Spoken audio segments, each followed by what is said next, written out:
So this is the PowerPoint for Chapter 7, Part 1, and it's called Women in an Expanding Nation. We're really talking about a lot of different things in this chapter. And what I'm going to do is I'm going to first of all tell you just a little bit about the basics. And we're talking about immigration, we're talking about the crises of the 1890s, but we're also going to be talking about women and some of the gains they've made by the end of the century. So this is a really important chapter, and we're going to see more and more of the same as we continue forth with the book and with the class. We're going to see more and more advances being made. But this is a pretty good one. Now, I was reading about Frances Willard in another book, and I read that she, in about 1895, had written a book called How I Learned to Ride a Bicycle.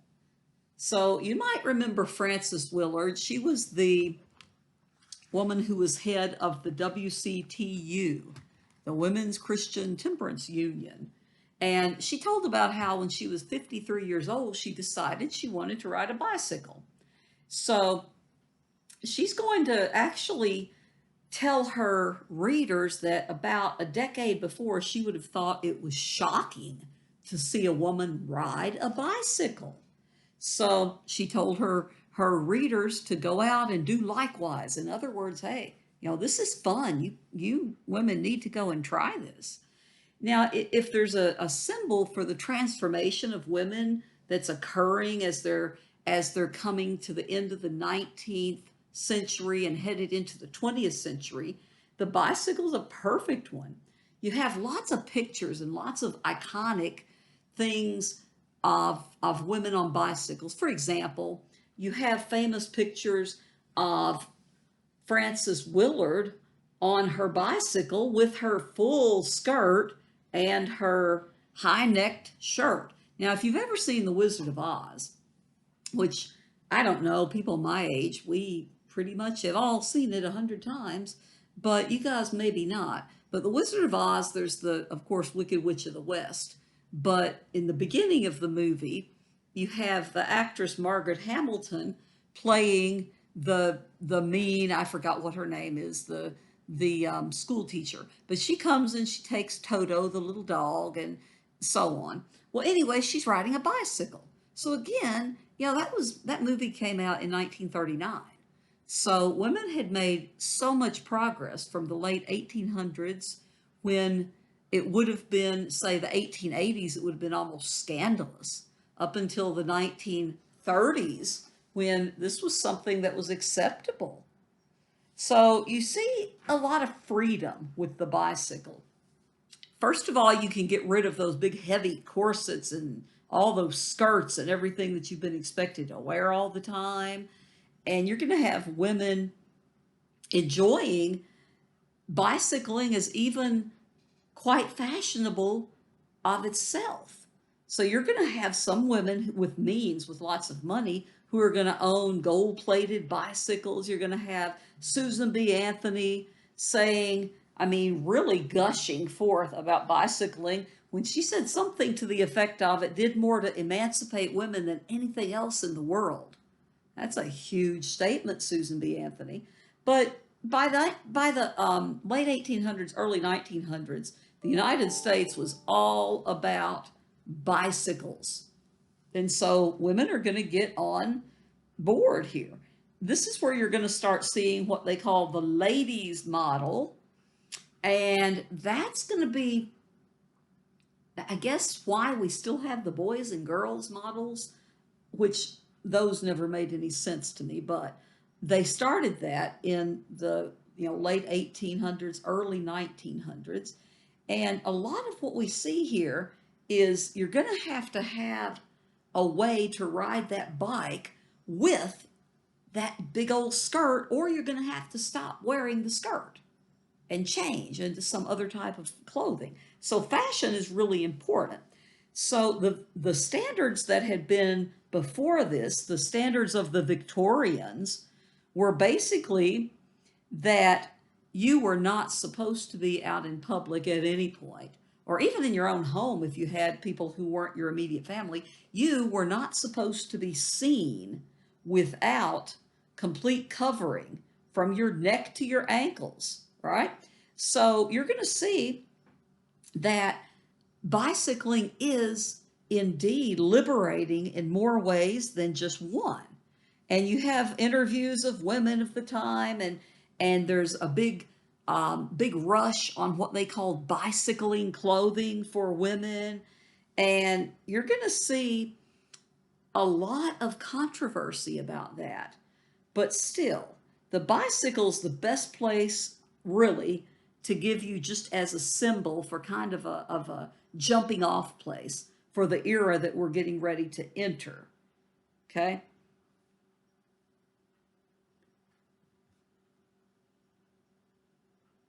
So if we look and we're honest with ourselves about our history, we see that there's four big things going on in the last half of the 19th century.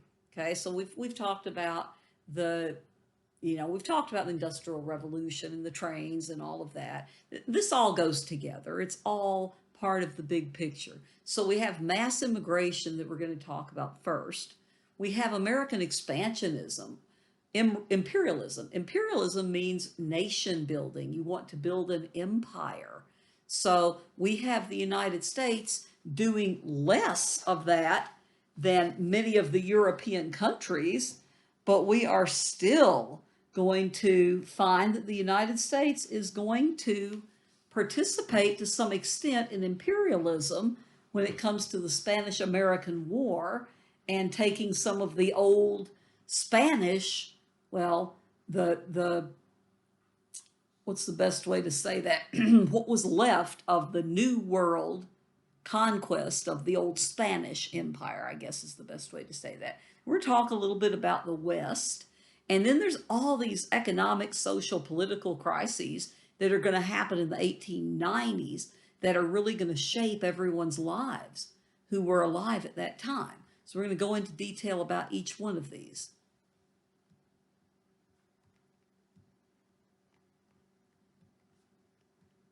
So on the third slide, there's a picture of people on, the immigrants on the way to the United States. And what's going to happen with immigration is we're going to see this incredible immigration during this period of time. This is going to be the largest one that we have. It's going to happen between 1865 into the Civil War and 1915, right after World War I had begun in Europe in 1914. So we've got our workforce in the United States growing because, again, industrial revolution. We need more workers in the factory. We need more workers in the factory, and those workers need to become consumers. And remember, they both feed off each other. If we're working, we have money to buy the products that we're producing, and so it goes.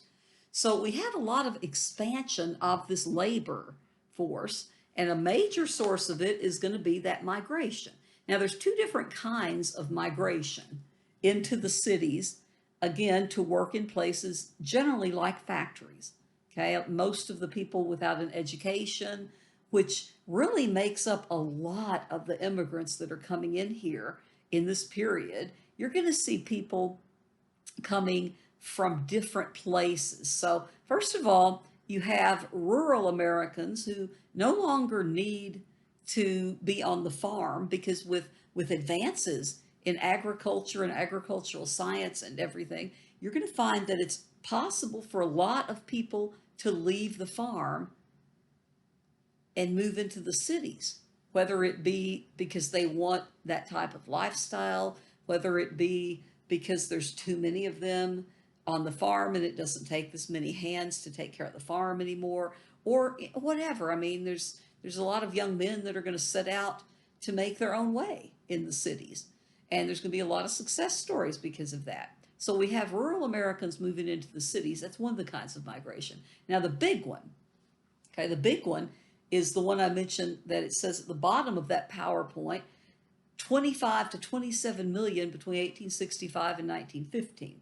Now, like I started to say too, the immigration of these Europeans into the United States, they're going to be a different type of people with different cultures than we had seen before in large numbers in the United States. Generally, a lot of our early immigrants over to the colonies and to the United States in general, they were going to be from usually Western Europe, okay? Great Britain, Germany, France. Well, now we start to see people coming from more Eastern Europe. We're going to see people coming from Poland and the Slavic lands and Russia and Italy and places that really had not seen so many people. And you know what? Or had not seen so many immigrants from, from those places entering into the United States. And what we're going to see about these guys is most of them are going to be uneducated and most of them are going to be from the farm. That's going to be an adjustment that they're going to have to make as they come over to the United States. I always recommend the book if you have a chance to read sometime, Upton Sinclair's The Jungle. When I talk anything about this period of time and industrial revolution and all of that, and especially the immigrants, because The Jungle is a great book that follows the lives of a family that came over and got jobs in the meatpacking industry in Chicago. So anyway, that's a classic. That's well worth a read if you have time. What of the immigrant's journey? How did they get here? Well, it's going to be bad for men. It's going to be even worse for women. And it's usually going to involve traveling in a place called steerage. Now, think of what steer. I mean, you're basically traveling in compartments that are not meant really for humans at all. It's not going to be comfortable. It's going to be dirty. It's going to be just everything that you could imagine if you think of traveling just in an a piece of a part of the ship. Actually, tell you what, good reference, pop culture reference, would be if you watch Titanic, if you've ever seen that, and you see where Leonardo DiCaprio's character is. He was down in steerage. It's the part where everybody's just kind of mixed together. It's the poor people, and again, hygiene's not the best, the food and all that. It's not great luxury. It's completely the opposite. So in 1900, it would cost what would be about and probably a little bit more than $400 today. I'm going to say it probably would have be probably maybe 650 in 2020 money to travel in the steerage compartments. Now, the trip from Italy is going to be anywhere from 10 to 20 days, and then if you're going to the West Coast from Japan or anywhere in the Pacific, you're going to end up maybe 40 to 45 days. And so again, it's not comfortable. It's not luxurious accommodations.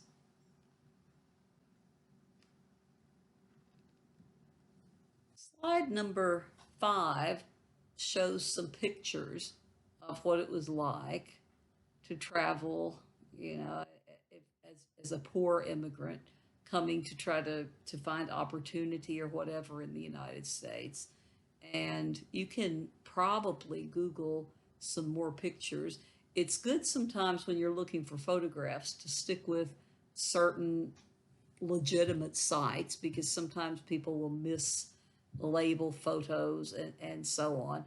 But if you look at some of the education, some of the things that end in edu, or if you look at some of the museums and so on, like down here, you've got Museum of the City of New York that's on the bottom picture on the right. But those are where you find the ones that are going to be labeled correctly. But that looks like just a horrific experience, especially considering how long it takes. If you're coming from Europe, you're going to end up at some point once you get there at Ellis Island, the gateway for the immigrants. Now, this is where you're going to be entering as an immigrant, and it's the busiest immigrant inspection station all the way up until 1954. These people who were going to be approved were going to spend anywhere from 2 to 5 hours at Ellis Island. And what happens, and I've spelled it all out for you here on the slide, What happens is you're asked 29 questions, your name, your occupation, and how much money you have. See, it's important to the government that when you come over, that you're able to start yourself out somehow. You're not just going to walk out and starve to death on the streets or whatever. So the government wanted you to have between 18 and $25, which again, I don't know exactly how much that would be today, but because if you go back past 1913 in the past, it's a little bit harder to do the inflation counter, but it would be at least, $300 to $500 that they would want you to have at a minimum. So anyway, if you have visible health problems or if you have diseases, you're going to be sent home, or and that's terrible after making that trip. Or you're going to be held in the hospital facilities to see what's wrong, see if you can be treated and so on. Now you're going to have over 3,000 of these immigrants who wanted to come to the United States to find a new life, who died on Ellis Island while they were in the hospital there. Now, as I said, if you have visible health problems or diseases, you're either held in the hospital or you're sent home, and that means back where you came from. So you had about 2% who were denied admission, and they're going to be sent back for things like a chronic contagious disease. I think TB comes to mind, tuberculosis, for example, or criminal background, and I'm not sure how they checked that out in those days. That's something I really haven't looked into, but I don't know. Or insanity, in other words, things that in some of these cases, I have to believe that sometimes there were judgment calls that were made by the people at Ellis Island. Ellis Island was sometimes called the Island of Tears or Heartbreak Island because the 2% who had made that extraordinary voyage were not allowed to come into the United States as immigrants. Slide number 7 is the Ellis Island missionaries, and these are the people who were going to try to help the immigrants as they came in and try to help get them kind of used to being here and teaching them a little bit about where to go and what to do if they needed help and all those things. Now remember, we don't have social work, we don't have food stamps, we don't have WIC, we don't have Section 8, we don't have unemployment insurance, we don't have, well, any of that.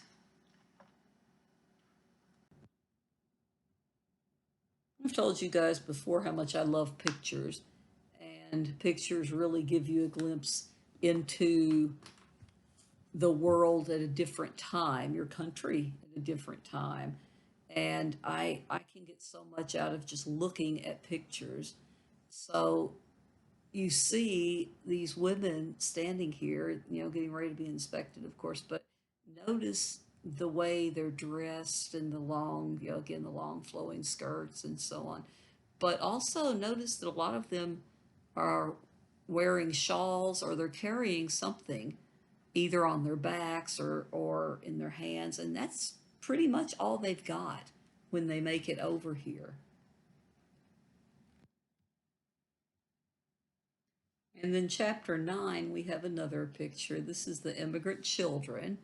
And again, I look at them to see the way they dress and everything. And you notice that the girls are all dressed in skirts that are not down to their ankles, but notice their legs are covered, right? It's not really bloomers that they're wearing. It's not really leggings. I'm not even sure. I had a friend who did her dissertation for her doctorate on the effects of fashion in history, and the effects as times when people would use clothing to protest and that type of thing. But she would know immediately what that is, because it's not, I don't think, what we call tights. I think it's something with a specific name. If any of you know what the heck that is, let me know. I mean, it's not bloomers. But anyway, the little girls, they're allowed to wear shorter dresses, probably prepubescent up to a certain age. But notice that even their little legs are completely covered from view. And then look over in the far left, you see an adult woman, and again, she's got the very long skirt.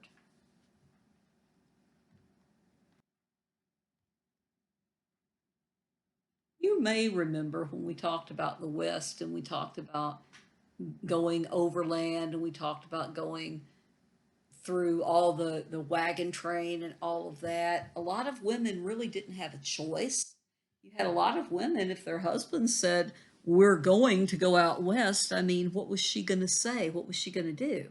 So, women in immigration, well, there's going to be some similarities there, but why would anyone immigrate during this time?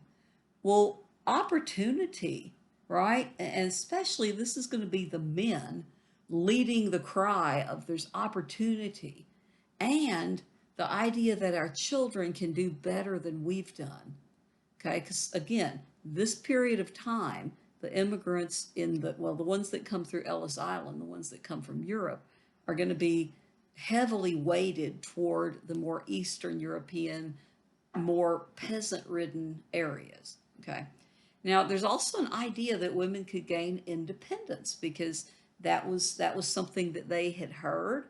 They may have heard letters from friends and family and relatives that were already, friends and family already in the United States that talked about different ways women were treated or different things that women could do, maybe riding a bicycle, I don't know.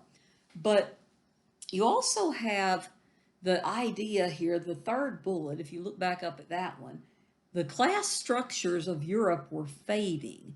Now, somebody in your class, I think, agreed with me about Downton Abbey being a fantastic TV show. Started, I don't remember when, it was around what, 2013, 2012. Anyway, it was massive, wonderful production about the turn of the century, and then it goes on up until the 20s, and that's the last that was seen of it, because there was a movie that came out just last year, but it's still not ended because it's one of those, it's a TV series that's kind of continuing past its run. Now, Downton Abbey, you're going to see exactly this, only this is going to be in Great Britain, where the class structures are fading, but they're still important. Okay, so if you've ever watched Downton Abbey, if you have not, I recommend it. While if you're off work, while you have any time, I would definitely watch Downton Abbey. But it's very accurate historically. It's almost eerily accurate because the creator was so committed to making it very accurate. But you're going to see the problem in Downton Abbey that the family is going through is that they are members of the upper class. They're, high class nobility. But as time goes on, things are changing in the sense that the working man, whether it be a lawyer, a doctor, whatever, is not gonna be looked down upon by the people the way they used to look down upon working men and look up to the nobility. You can see very clearly in Downton Abbey how it changes. Also, you can see where Lady Edith learns to drive a car. No, I'm sorry, it was Lady Sybil, wasn't it? It was Sybil. But you see all sorts of things that are pertinent to this period of time. Again, very accurate as far as a TV show goes, is excellent production. Now, we also had the reputation of the United States as the land of liberty. And so, again, as I said, they'd probably gotten some messages from friends and family. And so some of them were joining family that was already over in the United States. You see a very industrious group of immigrants here coming from poverty. Many of them are working to send a lot of their money that they earn to their families back in Europe. Now, some of them had been told some lies. You had some of them that were told, oh, you know what, it's going to be easy. You come here, you make your fortune, you can get rich quick, the wages are high. Well, none of that is true. Okay, you're going to have to work hard. Yeah, the whole get rich quick thing is generally speaking, going to be a lie. I mean, there's people that have hit some bright idea, but if you think about it, the overnight sensations have probably not been exactly just doing nothing, and then one day they're like, oh, you know what? I think I'm going to invent the fill in the blank. They've probably been working toward that for a very long time. So the same thing is, it's not for us to expect to have an easy life and to make money quickly. Hard work is part of the core of the United States, of the American work ethic, or it always has been. I mean, I don't know. I won't even go off on a rant about that. But a lot of people were kind of brought in by that lull that, hey, it's easy. And then one thing they had in common was the immigrants wanted to come to America because they thought they would have a better life for themselves and their families. Slide 11, you've got to pay attention to understand. It's going to go through a couple of slides here, but the differing opinions of immigrant women. Okay, so what do people think of these women who are coming in? Well, Asian women had a bad reputation as being morally corrupt, promiscuous, prostitutes, and all that stuff. Now, I don't remember if this particular slideshow addresses it. I'm not sure it does, but I know that if you're coming in, like we mentioned earlier, if you're coming from the Pacific, you're not going to Ellis Island, you're going to Angel Island in San Francisco. So San Francisco to this day has many, many Asian, well, the population, I don't remember what it was the last time I looked, but a very high population of Asians. Okay, of all different kinds of countries are represented. And that's part of the reason when they first entering the country, enter into the country. And also, look at the proximity geographically. If you're coming from the Orient, from anywhere over there, that's where you're going to end up. California is a lot closer. So anyway, they ended up with some really terrible rumors about them. Now, 1875, we have the Page Law. This is significant because this is the first federal law to discourage immigration. Now, look at this, 1875. This was directed at Chinese women, and specifically in particular, and like right directly at them. Okay. Now, 1882, check this out. They take it one step further. Okay. The Chinese Exclusion Act is going to ban men and women from Chinese backgrounds of immigrating legally into the United States from 1882 until 1943. So why? Why did we have the Chinese Exclusion Act? Well, there's a lot of stuff that had been going on for a while when we came up with that wild thing. And it's going to be there's going to be a lot of different factors. Hang on, I have a sore throat like usual when Kentucky goes from like 70 degrees to like 32 to like 85 or whatever we're doing right now. But I got something warm to drink. But anyway, you're going to have people on the West Coast. They're gonna see that a lot of the wages have been going down, so they're going to start blaming the Chinese workers. Now, the Chinese people in the United States, immigrants, only compose, I mean, less than a percentage, less than by, I don't know, by a lot, less than a percentage of the nation's population. But the workers were complaining so much that the Chinese men were taking their jobs that Congress passed this act. Okay. Now, there were also concerns, and we talk about this in History 109, particularly with the Spanish American War, but with this a little bit too, it should come in. You have some concerns about what they would say, quote, maintaining racial purity, end quote. Okay, so you heard a lot about that when we were going into the Philippines and they didn't want to mix the races and all this kind of stuff that at least I think that kind of thing is very superficial personally. But anyway, you've got a lot of other little things going on behind the scenes. You have in like in the 1850s at some point, you're going to have one of the Supreme Court rulings that says that African Americans, Chinese, and Native Americans can't testify in court. So, if you can't testify in court, you can't, do anything to try to get justice for yourself, what are you going to do? Okay? And the reason that they to tried to um, get justice sometimes and to go into court and support each other was because there were so many immigrants that had come in about it was the 1850s at some point. It was right before the half point of the century, and you're or right around the half point of the century.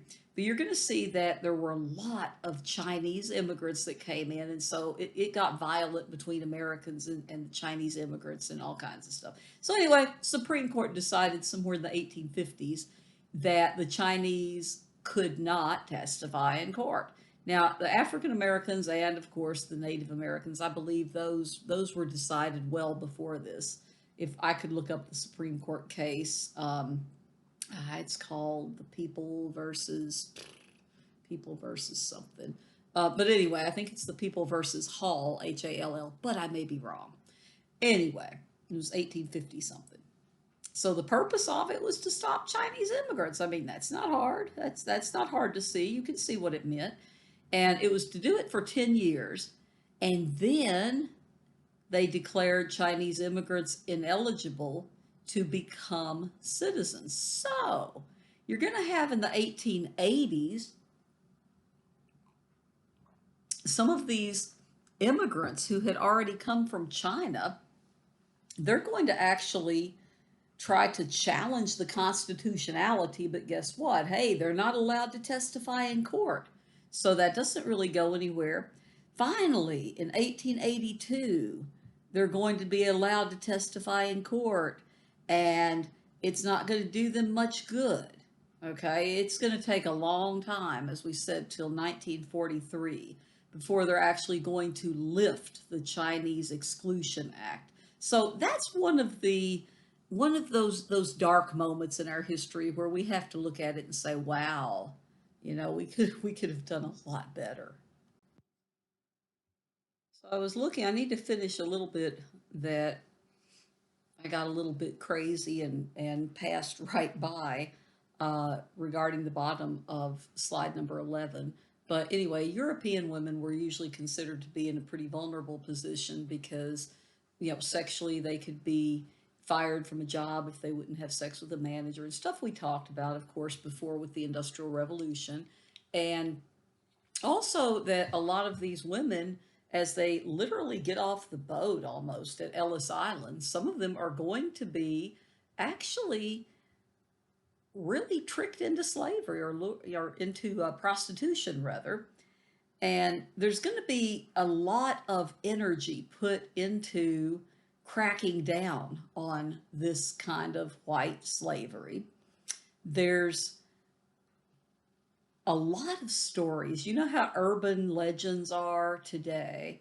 You're going to see that as they tried to really look, and by they I mean the government, the police, the law enforcement, everything, as they tried to figure out where this white slavery was coming from, that means that they're going to have to give the government more power.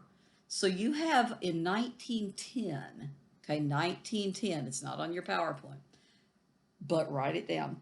The Mann Act, Mann, the Mann Act, 1910, is going to ban any kind of interstate transportation of women for sex work. Okay, or I think they threw in there something like or any other kind of immoral practices or something like that. So you're going to end up with who's going to enforce this. Okay, so we've banned this, but now who have we got to enforce it? So you're going to have in 1910 the FBI, which is not this huge bureaucratic bureau that it is today. Okay, the FBI was still young and not really powerful. So they're going to actually end up opening their first major office and got to be well known as law enforcement and investigators because of this whole idea of a lot of men tricking these women into prostitution or, again, white slavery. Okay, so you're going to see that that was an interesting thing that happened because some people argued that the women were were not completely helpless, and some, it's kind of the same arguments that you hear sometimes today about prostitution. But I mean, today in the year 2020, we know that there definitely is a lot of sexual trafficking. We know today, I guess, we've started to know how much we really don't know. And so a lot of us are we're a lot slower to make quick judgments because we know today how much we don't know, partially and probably to a large part due to the internet and the free exchange of ideas for the most part. Now I'm going to go on to that next slide myself. It's number 12, and however the video works it, but continuing the same idea, we're going to start to see anti-European immigration laws. I mean, the American melting pot, the great melting pot, where we bring all the different cultures in and we all become Americans. Well, not so much. Okay. That was true to some extent earlier. I mean, not for Africans, obviously, not for some others, but this particular time, remember, these are from Eastern Europe, and a lot of the people in the United States, a lot of the native born Americans are resentful at these peasants, and their languages are different. They have different religions. The Catholicism was not a big religion in the early days. Up until about that point, you didn't have huge numbers of Catholics in the United States. We're going to see a lot of Italians coming in, and you're going to see some Orthodox worshipers from Russia and East.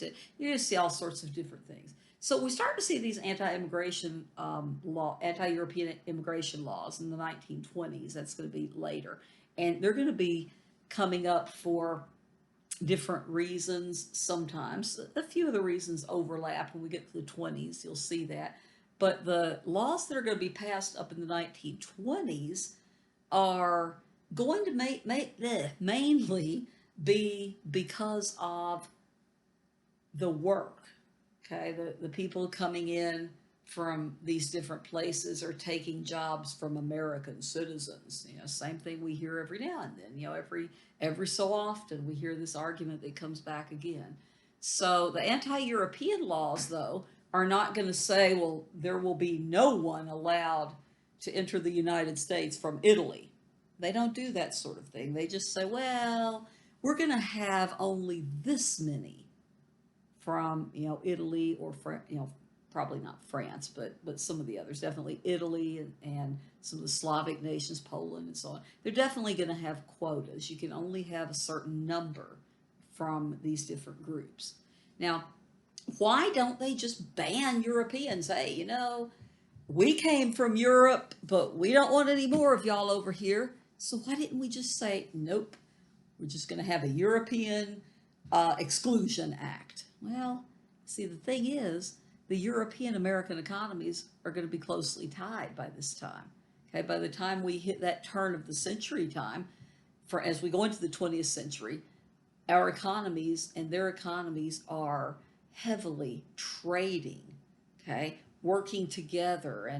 And the immigrants from this period, you see that what I mentioned before about their religion, their different languages, different kinds of cultures, different traditions, things that seem very strange to the Western Europeans and to the early Americans, who were, again, mostly Western Europeans, that a lot of people were really hostile toward immigrants all the way up in and through the 20s. But in the 20s, there was a lot more a lot more vocal, I think, outcry against the jobs that they were taking, which is going to give rise to the return of labor unions, by the way. Slide 13 tells a little bit more about what I was just saying. Okay, as I said earlier, immigration had been from England and France and Germany and Ireland, which is part of Great Britain, of course, Northern Europe, basically. So the 1870s, 1860s, up through 1915 or so. Again, just what I said: Italians, Poles, Russians, etc., the Slavic peoples, and so on. Now, here's an acronym that you need to know: WASP, WASP. Okay, that means White Anglo-Saxon Protestant. I may have given it to you in class at some point during the Industrial Revolution. I may not have, but in History 109 we mentioned that too. It may have been them we talked about it this semester. But white Anglo-Saxon, which is kind of redundant because think white and Caucasian, Anglo-Saxon is just like white, because you're talking about England and you're talking about Germany, and then Protestant. So the WASP, the white Anglo-Saxon Protestants, had been the ruling, majority pretty much in the United States. And now these people are coming in. Again, a lot of them are Catholics, some of them are Orthodox, and all the different traditions. And more importantly, to some people, a lot of them, as I said before, had no education. And the wonder that you heard as people wondered aloud in the Senate and wherever is, what are they going to contribute? Huh. We hear that also every once in a while. That one comes back again. As they've come here, made the very long trip, most of them couldn't speak English, they couldn't read in their own language, they couldn't write in their own language. So learning to speak a new, different language, and if you're a native English speaker, like I think everybody in our class I think is, but if you're a native English speaker, you don't realize just how difficult English is until you really study it and you get down in the weeds, and some of the things that we take for granted in our language are actually really kind of, it's almost like they just tossed a coin and said, well, should we pronounce it this way or this way? Or it's just, there's some weird rules in our language. So it's actually a very difficult language for a lot of people to learn as a second language. So they have that going against them. They can't speak the language, can't read and write, even in their own language usually. So a lot of times they're going to be distrustful of the government because they don't understand the government. Plus, they don't know what to do in terms of contacting the government. Or is the government going to help me? Are they going to suspect me of something? They really don't know. So they're going to cram into the cities up in the Northeast, New York, New Jersey, those areas up there, and it's going to slowly start to spread. And then at some point, the cities, New York and all the ones around New York, and we're spreading all the way out into Pennsylvania and everywhere. That whole the northeastern cities that are all through there are, I love the Northeast. Almost moved to Massachusetts twice. But then I realized that I really don't like snow that high that often, so I ended up not doing that. But it's beautiful up there. And they're going to be cramming into these cities, though, and the cities, as they grow, they're growing too fast to keep the crime rate down. You put too many people in one place. And this is very dangerous for women. Okay, the women are going to be victims of a lot of crime. And again, a lot of it's going to be sexual crimes going on in these cities at this time. And what they're going to do as immigrants is they're going to come in and create these ethnic communities where they're able to hold on to some of their home culture, teach it to their children, some of their traditions, their languages, and things like that. And you're going to see some of them that are not going to be small ethnic communities forever. Okay, you're going to see, for example, Chinatown. There's going to be a Chinatown in San Francisco that is absolutely enormous.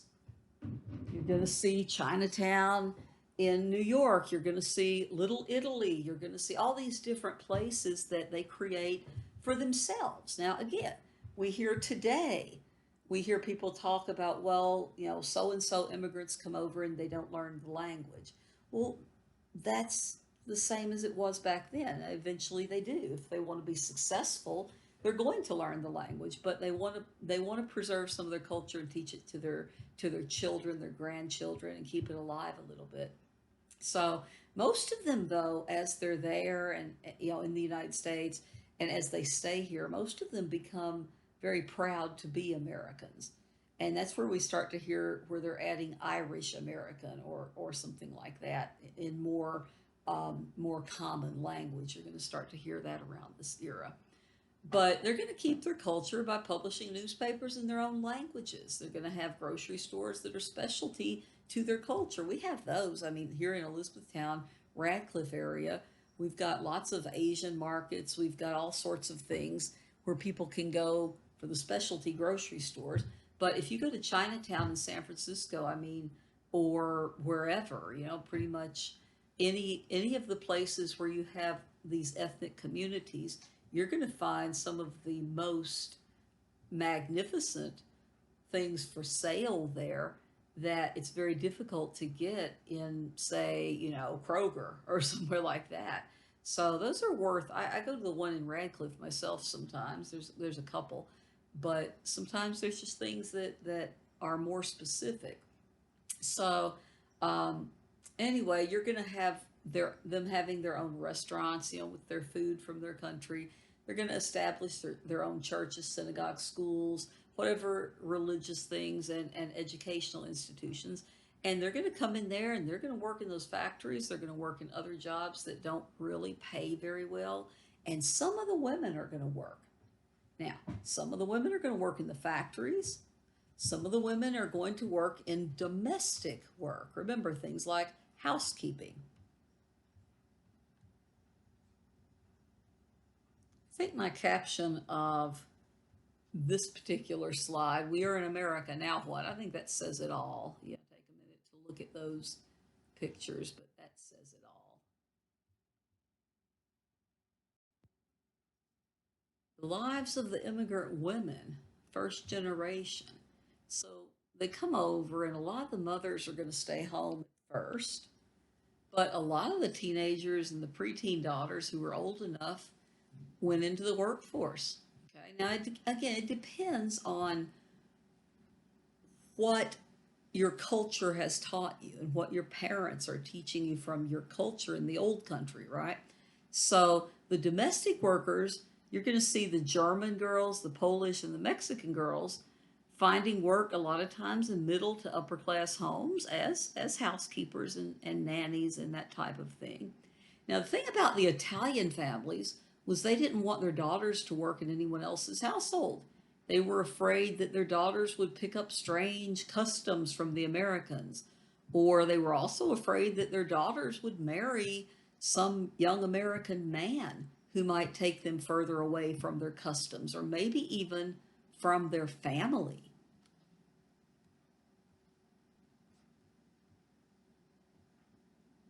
Slide 17, of course, the factory work is going to be common because remember the textile industry, the clothing industry, that's going to be the first that really it's going to be successful in the Industrial Revolution back, well, way back in England in the late 1700s, pretty much. So what you're going to see is the girls who go out and work in the factories, they're going to still live at home to some degree or other, most of them, until a certain age, until they meet a man and get married or whatever. But they're going to give their paychecks to their family. So we see a conflict. Now, it was around the turn of the century that people in in the social sciences started to understand and study that very special, very interesting period called adolescence. Okay, we mentioned this in class before in person. But before that, you sort of treated your kids like little adults to some degree. And there weren't really very many boundaries in some of these families. Okay, and the girls living at home, wanted and needed to help their family, they were needed because sometimes if everyone didn't work, they really couldn't make rent and food. So there's going to be within a lot of these young ladies and the girls, there's going to be a conflict. You know, I want to earn money. I want to go out and spend it on what I want. I want to do things outside of my family. But some of these different, depending on again the father, the mother, some of them are really going to be reluctant, especially again the Italians. They're not going to really want the girls getting not only in other people's homes for jobs, but they don't want them to start picking up the customs and the fashions and the lifestyle of Americans because they thought this was just too far away from their roots. Okay, so the girls are going to have a really hard time. You know, what do I do? Do I go out and maybe try to live on my own? And you did see boarding houses. We talked about that with the Lowell girls back, you know, back in the day. But you're going to see again here that same desire to have their own way of making it without depending on their family forever. Now, to be fair, a lot of them still were going to be in arranged marriages that their fathers arranged for them. And some of them just went ahead and acquiesced and married whoever it was. But you're going to start to see a lot of them standing up and saying, no, I've met this young man and I love him. So things again are changing, but slowly in many ways. The last slide on part one here of chapter 7 is labeled Married Immigrant Women. So, again, if you could keep the women at home, and a lot of them were kept at home, or a lot of them stayed at home because it was the custom and tradition, but it was a continuation of the European patriarchal system that we've talked about before. And you know, the man is the head of the family. The man decides what to do with the money. The man decides where to live. The man decides who the daughters are going to marry, all of that stuff. But if the married woman was allowed, which is really the right way to say that, usually, if she was allowed to go out and look for work, it was going to be hard, okay, because they don't want to pay a married woman to work. They'll ask questions. And can you imagine today? You know, you're married, you go in for a job interview, and they're like, so your husband is not taking proper care of you and you have to work, right? Huh. Okay, again, people talk about progress and we want progress, we want to keep moving forward and whatever. And I keep reminding people that if we want to progress as a country or as a person or as anything else, you have to understand you can't do it overnight.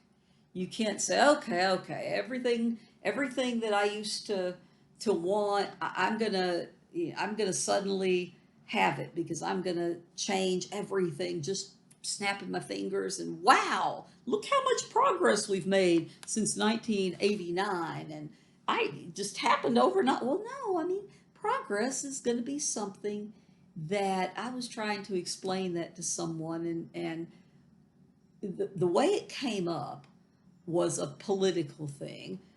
And I was talking about the most progressive of the candidates. And I said, look, you know, this particular candidate, even if they drop out, even if they don't become the candidate, the nominee for president, I said, you got to understand that unless you want to go have a violent revolution and overthrow the government, which you don't, you're you're going to be making change that is the arc, you know, it's actually we're headed forward, okay, on the whole. Now we have some setbacks. I'm gonna say we have some setbacks, but we generally can look back and we can see that we're moving forward in many ways. Okay, I grew up in the 80s and 90s, and If you want to get technical, I suppose the 70s, although I wasn't old enough to say I grew up in the 70s. I was just a kid. But anyway, 80s and 90s, okay, LGBT community. Goodness gracious. I lived in San Francisco, and it was still a very difficult place to live if you were a member of the LGBTQ plus, however you want to represent that. But things have changed, and it didn't happen overnight. It was a slow progression, and it still, you would have a lot of discrimination against couples who were mixed, black and white, a black man, white woman, vice versa, whatever. There was still that in the 80s and some of the 90s, and it doesn't happen overnight. So I guess that's the thing that I try to impose on people, because I was very idealistic when I was younger, and I was like, well, I know exactly how this needs to work, and man, I want it to work this way. Well, what I didn't understand was, even though we look back, say at 1990, whatever it was, when President Bill Clinton, who was actually quite well liked by many Americans, Bill Clinton signed into law the "don't ask, don't tell" for the military. Okay, we're not going to ask you if you're gay, because before that, you guys are young. You may not know this, but before that, if you were gay, you couldn't go in the military.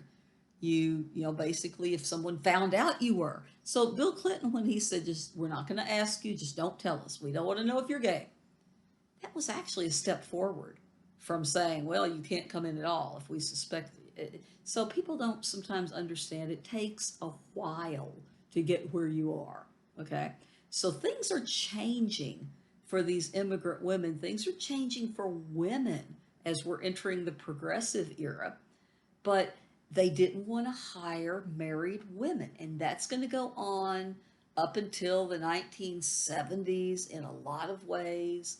You're going to have to, on your resume, you're going to have to put your height and your weight and how many kids you have and blah, blah, blah, your religion, and just all sorts of things that we literally legally can't ask people today before we hire them. So anyway, change does come. You just have to have faith in the bigger picture, right? Now, to contribute to the family, though, a lot of them are going to take in boarders. They're going to rent part of their apartment to some guy, probably, who is going to pay them to have food with them and to have a place to sleep. Some of the women are going to take in laundry. Some of them are going to take in sewing, anything to make some extra money for their families. So they did try, though, to keep to the old traditions. But again, a lot of the girls are going out into the world. The young men are going out into the world, and they're encountering the American way of life. And they're going to become acclimated to it much more quickly than their immigrant parents would have ever believed. And you know how it is. The older generation, the job of the older generation is to look back and say, what are them damn kids doing? What do they think they're doing? Well, it's always been that way, probably since who knows when, but it's always been that way. So the older married, the wives, the mothers, the older married immigrant women, especially again from Italy, it's going to be a big one, but they're going to be very upset at the fact that their children are becoming Americanized.